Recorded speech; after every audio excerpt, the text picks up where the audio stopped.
Sup? Yo, what's up? My name is James Cool. I am the owner of PaterDFS.com. You know the drill. I didn't want to write about this slate today. Saturday 3 gamer. Going over the main slate for Wildcard Weekend, going over 3 games today. Talked a little bit about this kind of stream yesterday, going over the ideas of where the most important decisions that you will make are. A little bit of the micro stuff, not as much of the micro stuff. I don't really focus as much on like the 1v1s, but I am happy to answer questions about the 1v1s if you guys have them, of course. We're going to run through the Patriot models. I don't have them up yet. I'm going to be working on getting them up now. But we're going to be going through the range of outcomes. We will take a look at the stack finder. We will take a look at the contest sims, probably. Might as well do those 3 things. And take a look at game betting models. This is NBA, actually. Let's see. Let's go take a look at what the betting models think the game should turn out to be today. Let's see what we got here. We have Buffalo far over Denver. Buffalo's 6-point favorite. I have them as 9-point favorites. Philadelphia, we have them as 5-point favorites over Green Bay. Tampa Bay, we have 3-point favorites over Washington. So we're aligned for the most part with Vegas. We thought that Baltimore would kick the shit out of Pittsburgh, which is correct. Anyway, gonna keep setting up those models, but I hope everybody's doing good today. Yesterday was a relatively easy slate to break through. We went through the stream and we talked about how Charger stacks were just kind of like the one spot that you didn't really want to go. They were going to be overowned, and they did end up being well overowned. Lad McConkey ended up like 75% or some shit in the main contest. I think that Quentin Johnson ended up being, I don't know, like 50% owned or something. Ended up very, very highly owned. So fading the Chargers made a lot of sense. We liked Baltimore, Houston, and Pittsburgh stacks after going through stack setups and stuff like that in the tools yesterday. Same way that we're going to go through things today. I'm still a little bit sick, still have a little bit of a cough, but we're going to work through it. But yeah, so I ended up yesterday with a Houston stack, actually. I ended up min cashing. Happy day. I took the Derrick Henry side of the Derrick Henry versus Lamar Jackson equation that we talked about yesterday. Ended up working out really well. I'm sure that we will have more of those decisions to make today. So let's go through the chat first. Let's get it. Fuck yeah. Let's get it. LFG. Fuck yeah. LFG. Time to win some monies.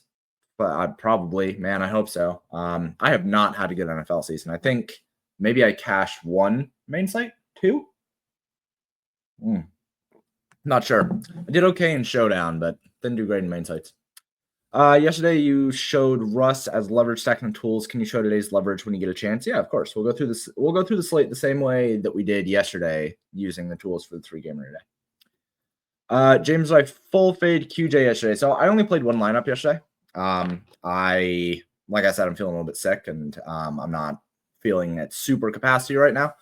So I only played 1 lineup, but in that lineup, I did not play Quentin Johnson. The lineup that I played yesterday, let me go find it.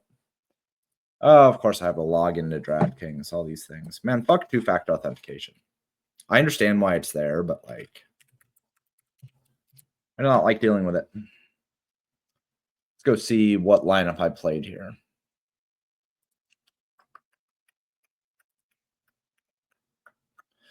Yeah, so I played this guy. I will show on the screen here in a second. So I played this guy, which was CJ Stroud, Derrick Henry, Najee Harris, Nico Collins, Lad McConkey, George Pickens, Will Dissly, Deontay Johnson, and Chargers defense. I ended up with CJ Stroud, Nico Collins, and Deontay Johnson as my Houston stack, and then brought it back with Lad McConkey and Will Dissly. I did not really love Deontay Johnson, but I thought at 3,500 and getting 4 targets last week made sense to go that route if I was going to be stacking Stroud, especially since he was going to be low owned. And then I had Pickens and Najee Harris up against Derrick Henry. Models liked Jalen Warren more than Najee Harris in terms of the contest sims, but I didn't necessarily think that there was that huge of a difference between their workloads. So I ended up with Najee Harris. I didn't mind either side of that. And then charge defense, just whatever fucking defense you want to play. It doesn't really matter, especially on two gamers. It doesn't really matter. You just play one. All of that said, I would not have played much Quentin Johnson yesterday. I thought that Quentin Johnson was a much better play as part of a stack with the Chargers. And like I said, I was just kind of off Charger stacks yesterday. So I didn't have much reason to play him. If I would have MME'd, I probably would have had, I don't know, 10 to 15%. I've been way under the field. Anyway, anywho's it. Let's jump into the models here. Jump into the models a little bit. Chalk Mixon page was looking good until he got 10 fantasy points on the last drive. Yeah, I mean, Mixon was fine though. Like he was fine. He was fine. It's whatever. Okay. Let's take a look at this. So from a sack perspective, top overall medians are Philadelphia, Tampa Bay, Washington. Denver is much lower. Buffalo is much lower. Models don't like that Denver-Buffalo game. I'm surprised the models do not like Buffalo very much, considering a 28.25 team total. That being said, it's mostly just because we never know who is going to actually be involved in the scoring for Buffalo. So it makes sense the models are not super into them. Whereas with Philadelphia, even with a team total of 25.25, we pretty much know that it's going to be Jalen Hurts, AJ Brown, Devontae Smith, and then maybe Dallas Goedert, maybe a wide receiver 3 catches a touchdown, but probably not. And then it's Saquon. So at 25.25, we have a lot more confidence that they are going to be the ones that are scoring the fantasy points. That being said, the medians are not really all that high. 49.84 is relatively low for median for a top median on this stack sheet. So I don't think that I have a lot of I have to play this stack or that stack or whatever. Gordy mentioned it in the Discord, saying that this is not really a slate where it's super necessary to look at quarterbacks. It's more about how you pair them together, and I'll echo that sentiment. Jaden Daniels looks like the best point per dollar at 22, but Josh Allen could outscore him for sure. Baker Mayfield has been really good. He projects fine. All of these guys are within a couple points of each other. The one that has the lowest projection is Jordan Love up against Philadelphia. And that's mostly just based on volume, right?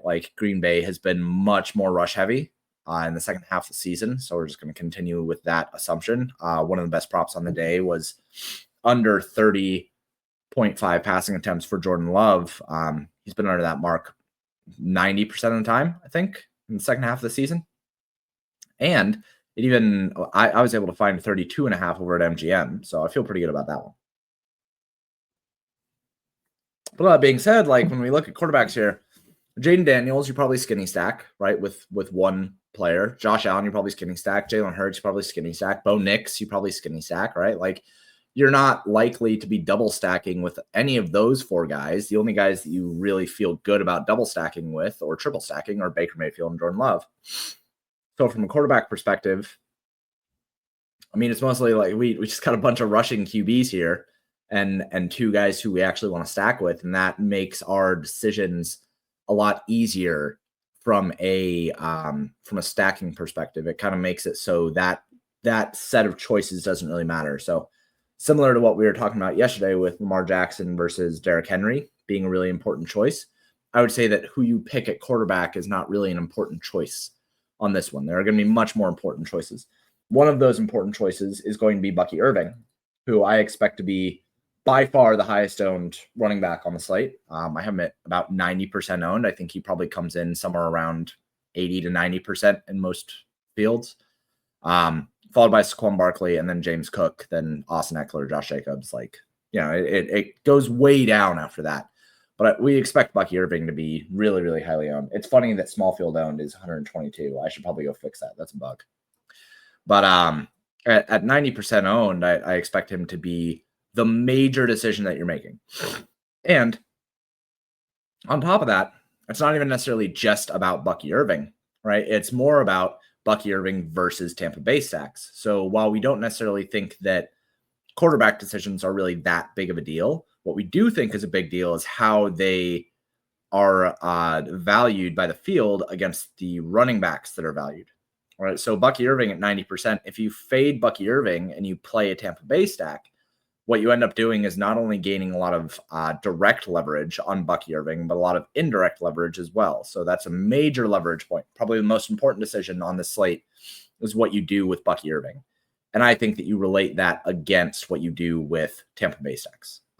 It makes Tampa Bay stacks a very, very strong play in large field. It makes them a volatile but good play in smaller fields. I think that I would probably side with the Bucky Irving side on smaller fields. But I think Tampa Bay stacks, I mean, just automatically, you should like them. And we'll run over the stack finder and we'll kind of do a little bit of the same analysis. I'm going to get running a contest sim here. I'm just going to do a medium above average field and just run this. And while that's running, we can go take a look at the stack finder. So look at QB plus 2s here.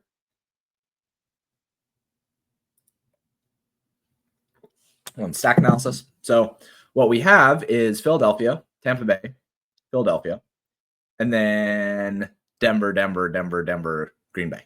So notice that Buffalo is the odd man out here, right? Over-owned based on what we expect their projections and their output to be. Denver has a lot of representation here, mostly because we expect them to be very low-owned.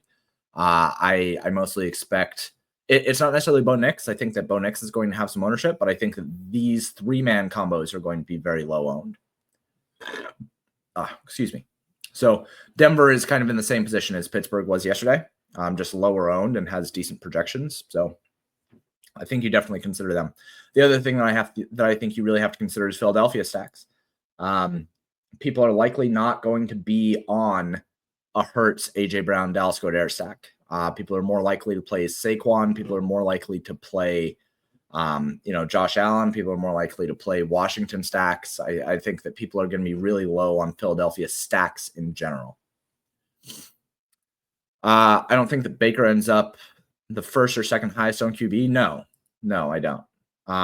There's too many rushing QBs on this slate for Baker to end up as the highest owned QB. Maybe he ends up as the second highest, but I don't think that.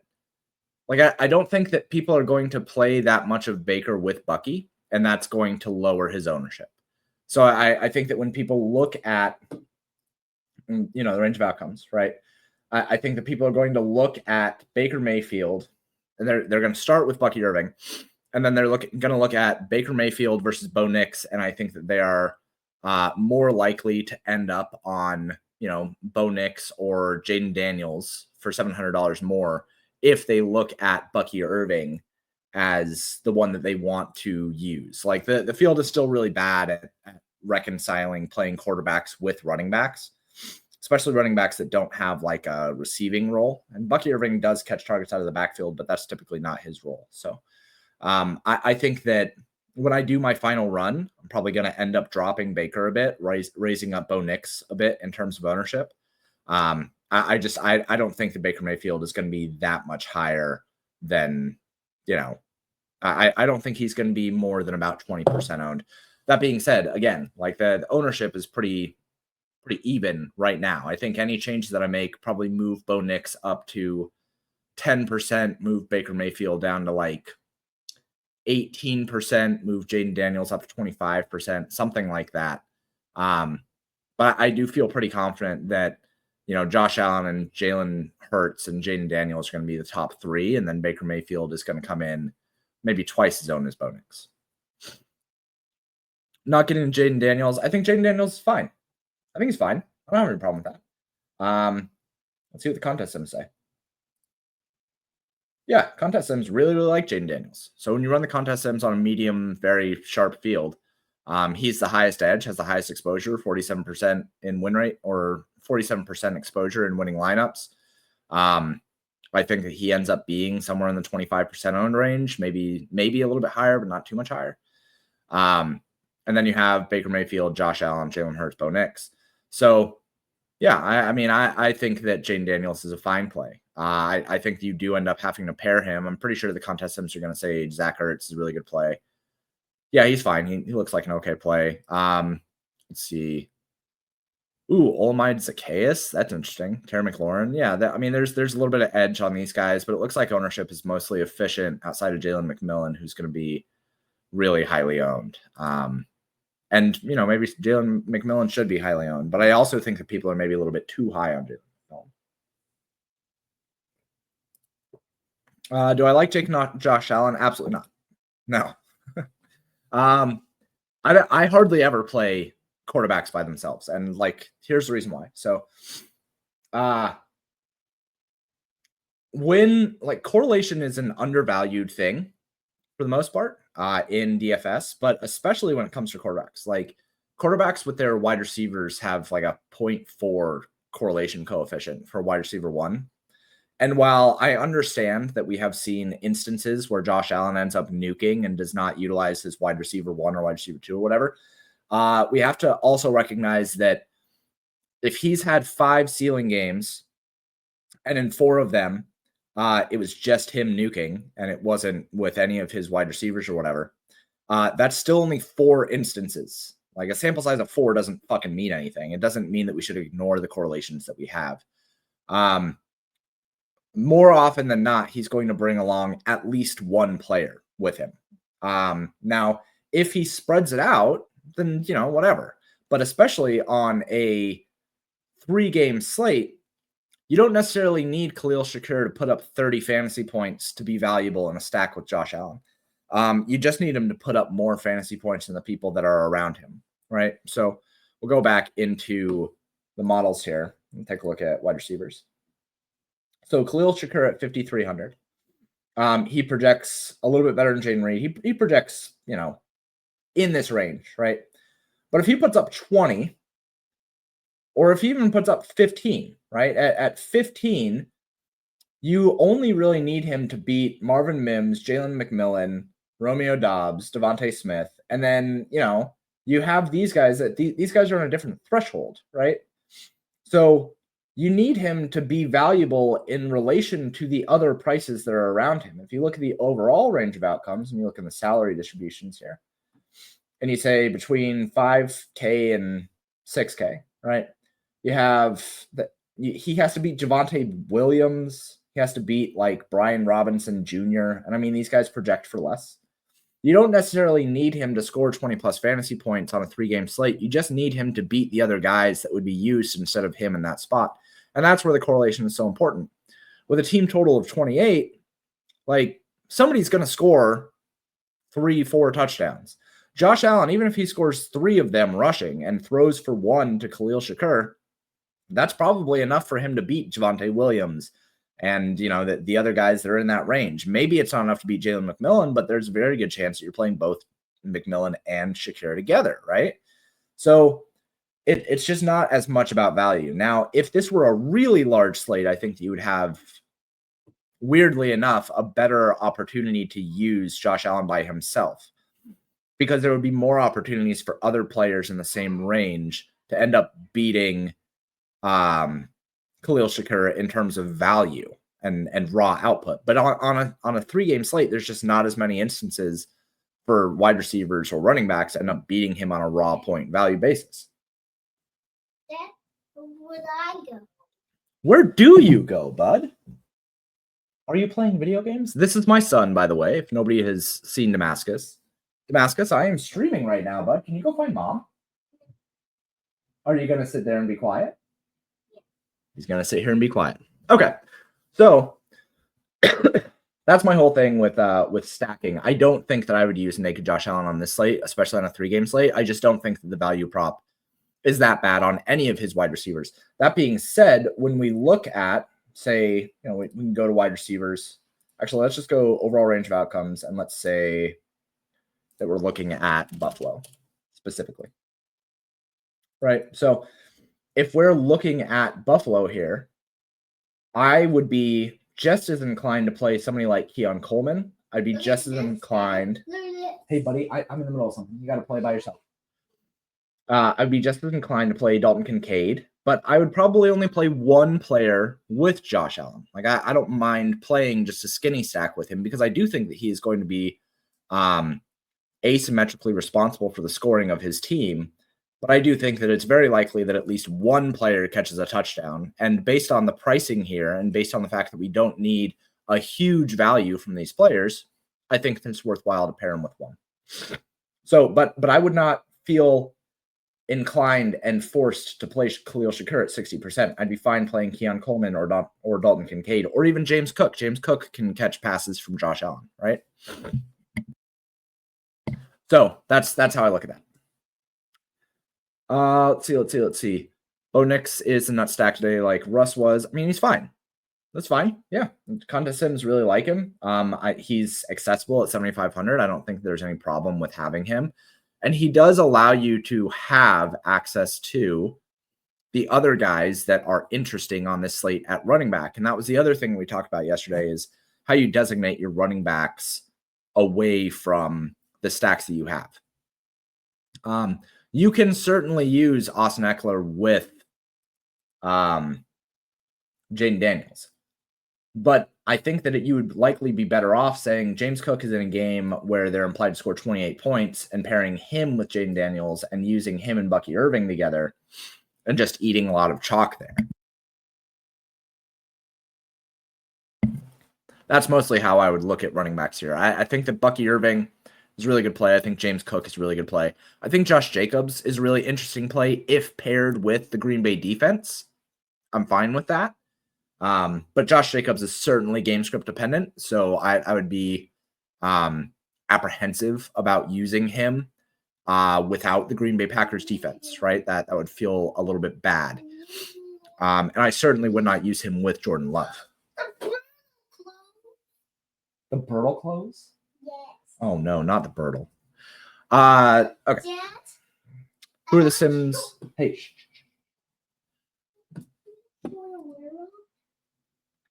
Let's see.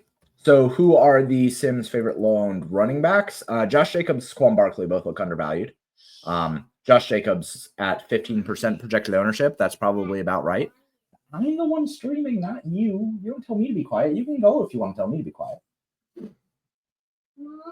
But yeah, Josh Jacobs looks like he's undervalued. Saquon Barkley looks like he's going to be relatively undervalued.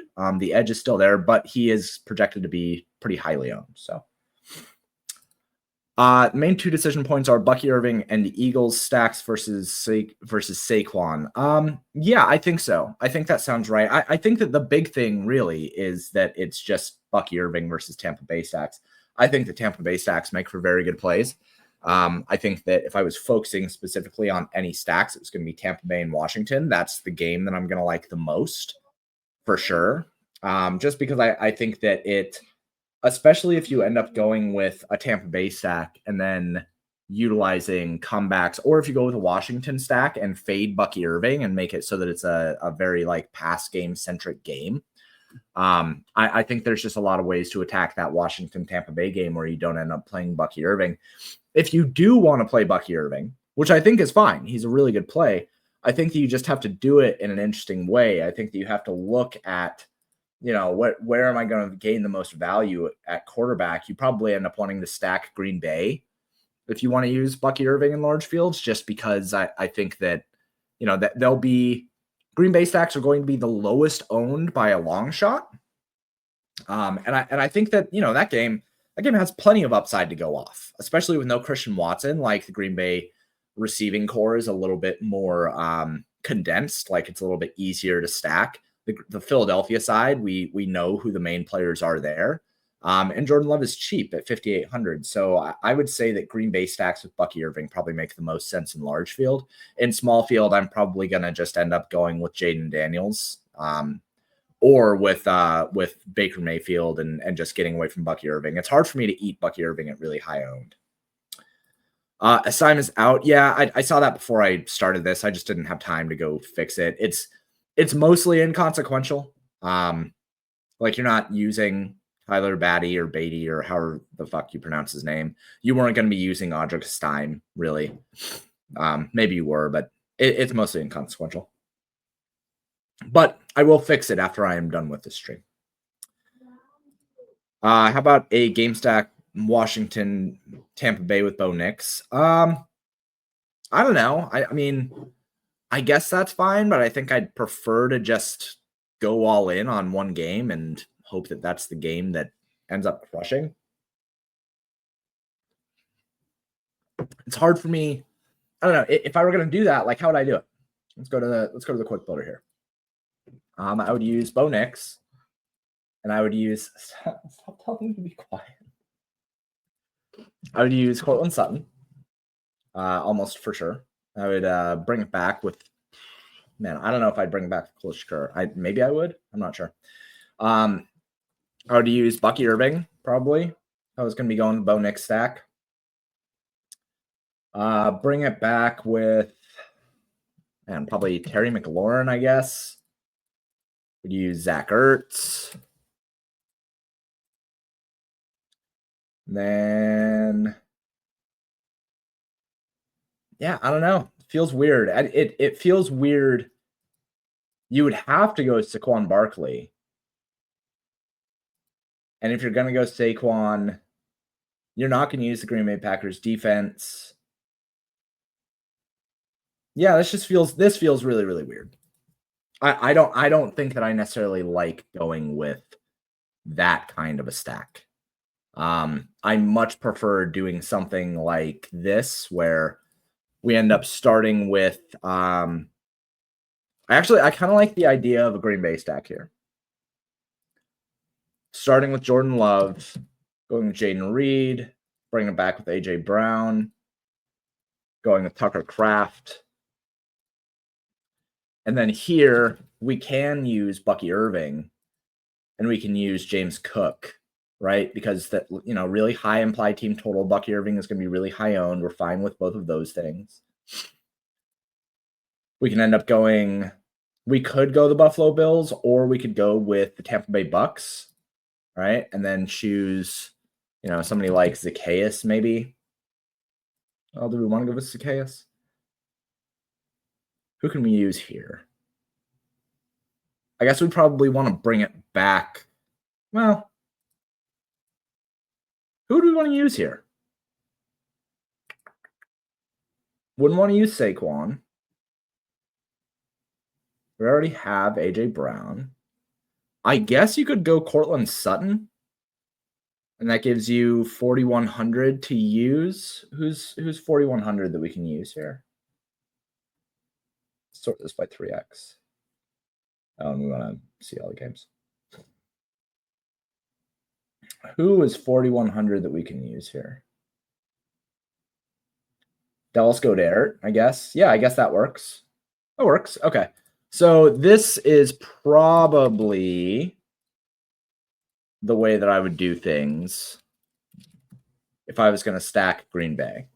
So this is a positive total of X. We like to see it. Median is 111. I think that's fine. Jordan Love with Jaden Reed, Tucker Kraft, bring back with AJ Brown and Dallas Goedert. Use Tampa Bay defense with Bucky Irving. Use James Cook, and then have Cortland Sutton bring back against James Cook. This is a really solid lineup, I think, if you want to use Bucky Irving. If you don't use Bucky Irving, I think you end up going with a Tampa Bay stack, and you just do that with Washington instead. Like Love, Dubs, Kraft, I'm totally fine with that. Yeah, totally fine with that. I think that you start with Love and Kraft. That's kind of like the best way to go about that. And then you can bring it. You can use Dobbs. You can use Reed. You can use Wicks. Then for McLaughlin, yeah, I mean, Beatty is going to be involved, right? I mean, it's still a three-headed monster. Like I don't. You can use McLaughlin, I guess, if you're going to MME, like you can use him. But for me, like if I'm playing, 1 to 3 lineups, I don't think I ever get to a Broncos running back. I just don't think I can do it, especially with the betting models thinking that Buffalo is undervalued. I just think that Buffalo is a better spot. What stack and QB would you use for 20 max? I mean, I would use a lot of quarterbacks and stacks for 20 max. 20 max, I think I'm probably going to end up on Jaden Daniels, Jordan Love, and Jalen Hurts probably. I think I like that Green Bay Philadelphia game. I think that game's going to go undervalued. It's two good offenses. I think they're both two good teams, and I think that it could be more of a shootout than people are looking at. So I think I'd be fine with that. I don't mind going with, Bo Nix or Josh Allen. Okay, so no, I would go Jaden Daniels, Baker Mayfield, and Jordan Love. Those are the three that I would have in 20 max. I like the Jordan Love side a little bit more than the Jalen Hurts side, mostly because of price. I like the Baker Mayfield side because it allows me to get away from Bucky Irving. I like the Jaden Daniels side because I think that Jaden Daniels is just probably the best quarterback play on the slate in the vacuum. I like Daniel Zacchaeus Ertz idea. Yeah, that works too. Zacchaeus has been strong. He's had a pretty good last couple games. He's still pretty cheap. I think that if we look at 3x rate, he's probably, he's valuable. I think he's fine. 4,400 projected for about 10. This slate doesn't seem too bad. Thought the models thought Denver Buffalo should be closer than the Vegas odds. Let me go check. Oh, yeah, closer. Right. 6 and 9. Yeah. So we think that Denver is a little bit closer than Buffalo. Thank you for correcting me on that. I still really like James Cook's side. I still really like the Buffalo side. It's hard for me to really get into the committee on Denver for running backs. I don't see why you would need to go there on a 3-game slate outside of MME. If you want to MME and you want to have some Javonte Williams, you want to have some McLaughlin, I think that's fine. But I wouldn't have more than 10% of either. Not more than 15% or whatever. All right. I think that is everything. I built a cool Green Bay stack. I liked that. If anybody has any questions, I'll hang out for a little while longer. But similar to yesterday, just 30-minute stream, I think is fine on this. I didn't even go into the optimals yet. What do the optimals say? Optimals really likes Saquon Barkley. Top optimal is 122 from the seed frames. I don't mind that. Let's see what we got in the top 500 or so. Let's see. 76% Saquon Barkley. We got a lot of Khalil Shakur. We got a lot of Jaden Daniels, 62%. Fine with that. Tucker Kraft. Bucky Irving. Yeah, I mean, Bucky Irving is at 60%, he looks fine. At 80%, just not interested. Models like Sterling Shepard. It's interesting. Didn't see that coming. Sterling Shepard is wide receiver 1 here in this optimal, this 121. Olamide Zacchaeus with Sterling Shepard, Saquon Barkley versus Josh Jacobs in that game. That's interesting. Pretty interesting stuff. If Crowder out, no, I'm not playing KJ Osborne. I'll just play Zacchaeus. I don't think you need to ever get that deep into the weeds on a 3-game slate. Value plays, like the thing about a 3-game slate, the less games there are, the less valuable value plays are. Because they don't allow you to do all that much, right? There are only so many options, and usually salary cap is just kind of a suggestion on a 3-game slate or on a 2-game slate, so it's really not that big of a deal. For the most part, value plays end up getting you the same value as a tight end or as that if they get you 5 to 9 fantasy points, it's like, okay, well, what did that really do for you? Most of the time, you're not going to need them to be able to build a lineup that ends up putting up a whole lot of points. A lot of the time, it's the mid-range that's significantly better on a 3-game slate because they have actual raw point expectations that can beat a lot of other positions. So anyway, anything else that anybody wants to know?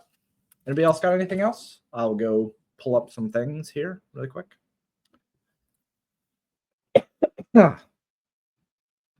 Nothing? 3, 2, 1. Okay. You can find me over on X, Twitter, whatever the fuck you want to call it. Pater_DFS.com. You can find all of the models and everything that I just showed over at PaterDFS.com. You can find the Discord, which is free to join by looking under the members. You can find subscription options here. We have daily, weekly, and monthly and yearly options for subscribing over at Pater.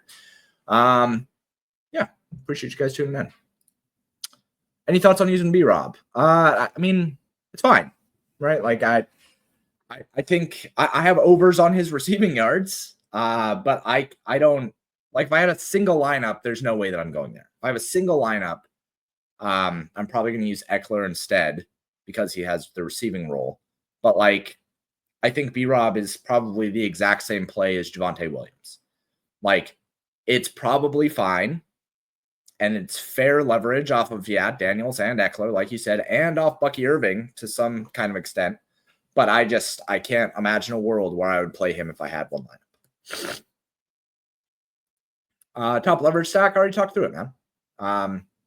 I think that Jordan Love, Green Bay stacks are probably like the best way to go about using Bucky Irving. And if you don't do that, then you just go with Tampa Bay stacks. I think Tampa Bay stacks are probably the best leverage stacks on the site. All right, I'm going to go adjust some ownership. I'm going to go rerun models one more time, and then let's go win some trophies. Thanks, everybody, for tuning in. You know where to find me, and I'll talk to you next time. Peace.